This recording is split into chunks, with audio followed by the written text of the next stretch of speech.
A Brief History of Cung văn hóa lao động and Saigon's First Swimming Pool by Tim Doling.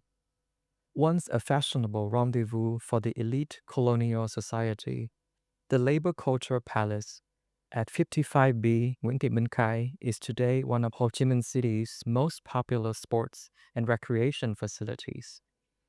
Early colonial newspapers frequently encouraged French settlers to take regular exercise, and by the 1870s, in the absence of formal sports facilities, the northern corner of the Jardin de la Vigne, now Taodan Park, had become an unofficial sports ground for athletic, horse racing, shooting, and other sporting pursuits. In the 1880s, the Cercle Cycliste Cochin-Chinois opened a velodrome here, but by the end of the century, this had fallen into disuse. The Cercle Sportif Saigoneers was set up by a group of amateur fencers on May 10, 1902, to encourage and develop the taste for and the practice of sports. However, at the outset, it was based not in the Jardin de la Vigne, but in a modest villa on the corner of Rue Catinat and Rue de la Rondière, the site currently occupied by the Catinat building at 26 Lý Tự Trọng. Described in a 1904 account as a school which gives lessons in fencing, shooting, riding, and a number of other sports. This early Cercle Sportif enrolled its member by subscription, and its rather basic facilities included a fencing room, a shooting gallery, and a gymnasium. Because of its educational status, its sports coaches included teachers from the nearby Collège Charles-Louf-Lobat. It qualified for an annual subvention of 500 piastres from the colonial council. In 1905, because the original location could no longer meet its need, the Cercle Sportif was relocated to the Jardin de Vigne, where the municipality of Saigon placed it in charge of sports activity there. However, the facilities inherited by the Cercle in the city park amounted to little more than a 30-meter square pavilion and an abandoned cycling track. This was a difficult time for the Cercle. Its membership dropped to under 40, and its finances were in a poor state.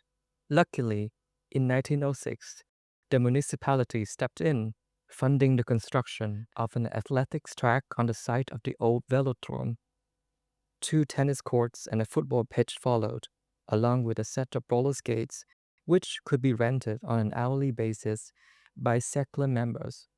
In 1910, a sailing section was opened at the Saigon Botanical and Zoological Gardens, next to the Arroyo de l'Avalanche, now the Tigre Creek. In subsequent years, the Cercle's membership grew rapidly, providing it with the funds to enlarge its facilities in 1909, 1930, and again in 1920. The current buildings date from a major reconstruction carried out in 1925. The rebuilt Cercle Sportif Saigoneers at 55 Rue Charles-Louf-Lobat was inaugurated on December 5, 1925, at the brilliant reception attended by the governor of Cochin China and key notables of the colony. According to a press release issued on January 31, 1926, by the Agence économique de l'Indochine, the Cercle's upgraded facilities included 10 tennis courts, a football field with spectator stands, and comfortable building with rooms for fencing, billiards, games, and reading, a dance hall, and vast changing rooms. It concluded, Saigon now has a club worthy of the colony, which can easily be compared with those in Shanghai, Hong Kong, or Singapore. From that date onwards, in reflection of the Cercle's ambition to be a gathering point for the elite of Saigon society, its board of directors selected their honorary presidents exclusively from the ranks of notables, politicians, scholars, and industrialists who want to give their moral support to the Cercle. However, what really cemented the Cercle's reputation as the retreat of the city's rich and famous was the opening in September 1933 of its splendid outdoor swimming pool. According to the 1934 edition of le Génie civil, Revue générale des industries françaises et étrangères. The construction of an open-air pool had been planned as part of the 1926 reconstruction. But at that time, its realization was impossible due to the lack of clean water. The pool proved so popular that by 1934, a poolside aperitif at the famous Cercle Sportif had become an integral component of the itinerary for Vergo's travel agency tour groups arriving on the cruise ship Compiègne. In the late 1930s, a new velodrome was opened a few blocks to the west near the Collège de Jeunes Filles Indigènes, now Nguyễn Thị Minh Khai Secondary School, on the site currently occupied by the Salai Pagoda.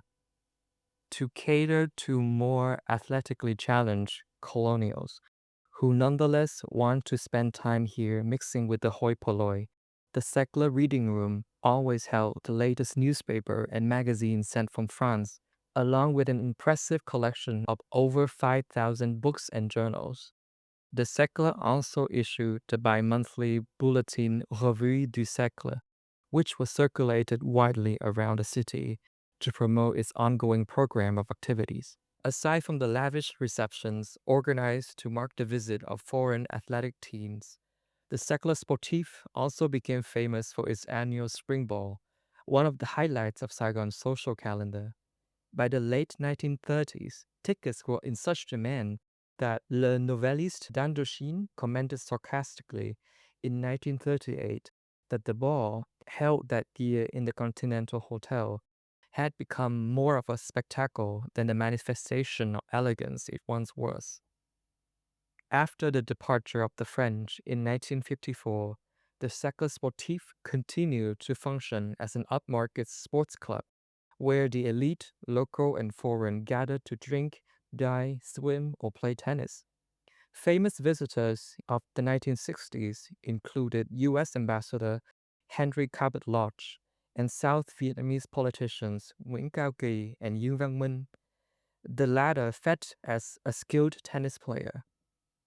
After reunification in 1975, the Cercle Sportif was transferred to the management of the Ho Chi Minh City United Trades Union. In 1985, it was renamed Ho Chi Minh City Labor Culture House, and in 1998, Ho Chi Minh City Labor Cultural Palace, the name by which it is known today. Thank you for listening to this piece from the Saigoneer archives. To view this article and find more stories about Vietnam, accompanied by original photographs, illustrations, and videos, visit Saigoneer.com or follow the link in the description.